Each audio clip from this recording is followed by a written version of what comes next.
the prices have gone up and it's so crazy. We're just gonna get into that. So let's get into that right now.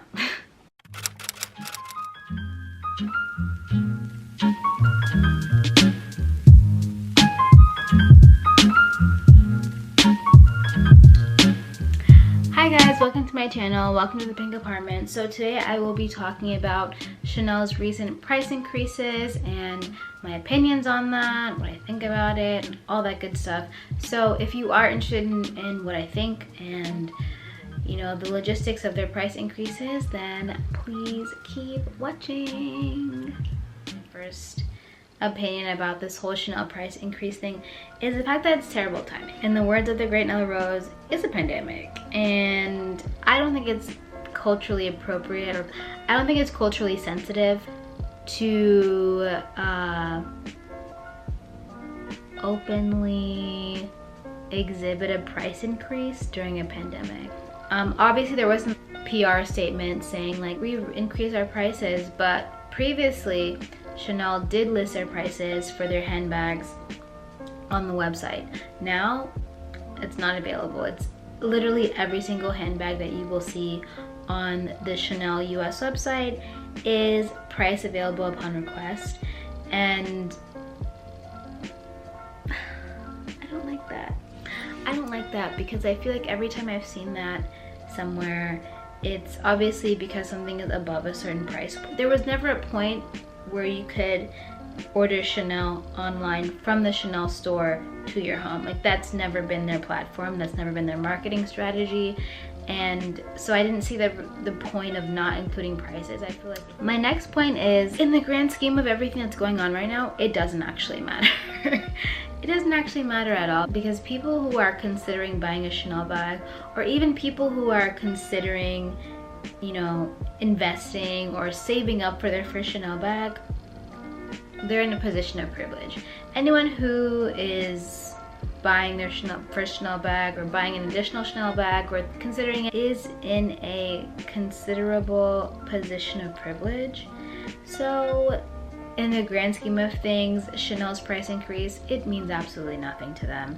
And it's nice. I would prefer paying $6,000 for a bag compared to like $8,000, but at the end of the day, like, that's not what's going on right now, so it's okay. I think people who are upset should really take into consideration your lifestyle.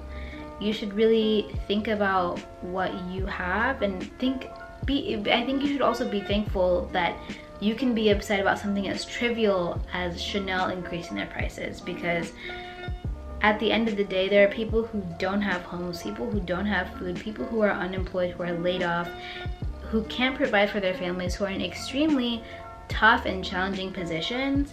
So complaining about the price of a Chanel bag is in numerous ways extremely inappropriate.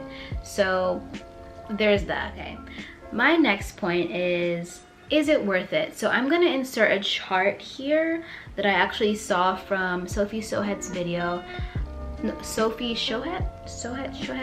I obsessed with her. I've been obsessed with her since like the beginning. But she has a chart, just shows like the difference in prices. They're obviously in pounds, but I will like try to put a conversion of like US dollars. Basically, I think the most expensive bag, which was the Chanel Jumbo, was up to $7,160, which is approximately, okay, 1 second. Now Jumbo is approximately $7,160. Just so you know, that's not including tax. So with tax and everything, that would mean the Jumbo is approximately $9,185.96. Like, what? I'm not even a jumbo kind of person, honestly. I'm not, because I think it's very hard to style. I'm not the most, I'm not the most a fashionista kind of person. But that's ridiculous. $9,000 for a purse from Chanel. Chanel's one of the most highly sought after brands in the luxury consignment market, which is great in terms of resale value. But with that being said, it's also one of the most replicable brands in the counterfeit market.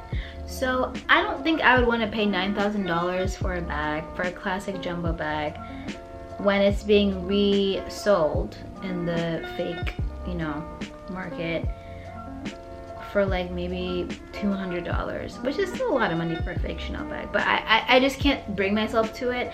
And it's actually one of the things that I considered when I was purchasing my Chanel bag, and something that kind of veered me away towards a Chanel boy bag. I'm not saying I will never buy a Chanel boy bag, but something that kept me from it was the fact that I had seen so many fakes everywhere. Like, even before I knew what the bag was, like the first time that I saw the bag in person, I legitimately thought it was a fake. I didn't think it was a real Chanel bag. It wasn't until later that I was like, oh, that's like a real, like the Chanel boy bag is a real bag. And it's because I never did my research on Chanel. I just knew I wanted that one bag, and I kept my like laser focused vision on the bag, and I didn't care about anything else. So it's not worth it. I think if you're gonna spend $9,000 on a bag, you know, go to your local Hermes boutique, build a relationship with an SA, and try to get a Birkin bag, because honestly, the resale value of Birkin bags is much higher than a Chanel jumbo. Chanel jumbos are, first of all, very hard to style, and people don't really veer towards them as much as they do with the medium and the small. And also, it's just, I don't know, it just, I don't know. Like, obviously, if you have like 10K to burn through, do you, c'est la vie, it's not my business. I can't come making myself, you know, for your decisions, but I don't know if it's the wisest financial decision to make, to be honest. So that brings me to my next point, which is, I think it's really good that I think Chanel has kind of saved itself in a way. I would say like 30%. It's saved face about 30% by the way it's been handling the pandemic in relation to its employees.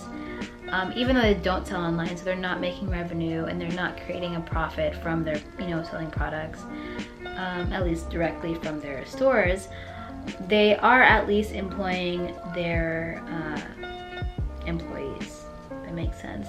You know, there's so many companies and so many corporations in the US, fashion houses, and, you know, just everything else that have, you know, unfortunately laid off a bunch of people, or furloughed them, or fired them. So I think, you know, it's great that Chanel has kept their employees, you know, in a job, because this is a very hard time for a lot of people. And you really never know someone's situation. Someone might be working as an SA at your local Chanel store, and you might think their life is together, but they could be supporting a family of 5 people, or whatever the case may be. So, you know, I think that's a really good thing. They have donated money to, I think, COVID-19 research efforts. I'm gonna put the thing here so you guys can see, but they have donated money to that, so that's really great, because they don't have to. In terms of PR, I don't think they've done a very good job in reaching out to their consumers and being like, you know, we're with you and we're with you during this time. And as compared to other fashion houses like Dior, Louis Vuitton, Givenchy, they've really, and YSL, they've really gone out of their way to just like, you know, send those really annoying emails that we all delete, but like just send those emails and send those messages, and, you know, work on their social media branding to make sure that, you know, people know that like we're with you. Okay, so this brings me to my last point, which is, just because you raise your prices does not mean your brand will become more exclusive. So I think Chanel and some other fashion houses are struggling to deal with the fact that the average consumer now is not the same as the average consumer years ago, like decades ago, or even like, you know, in the 50s. It's not the same person, and it can't be the same person, because we live in such a globalized society, and there are so many people who have access to wealth based on their own entrepreneurial successes or whatever the case might be. And they don't look the same as that person who consumed Chanel or Coco Chanel or whoever you thought 30, 40, 50 years ago.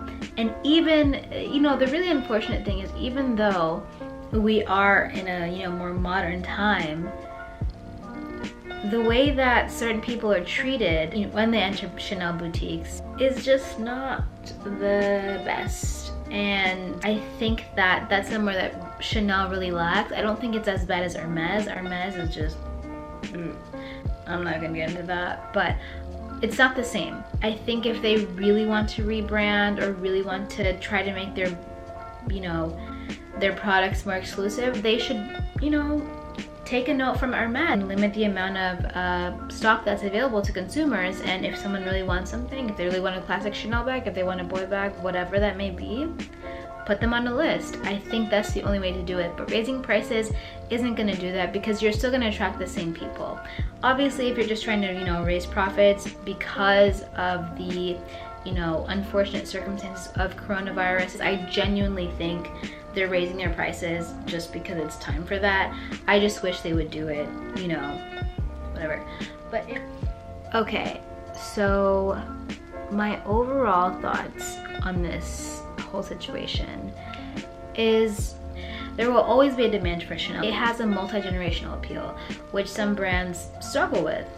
But I think the timing of their price increases were poor and a bit tasteless on their part. I think the people who are upset with their price increases, just go be upset about something else, because this isn't worth it. As time progresses, the cost of living increases, the price of certain luxury items will increase as well, and it's just a matter of time. It always happens.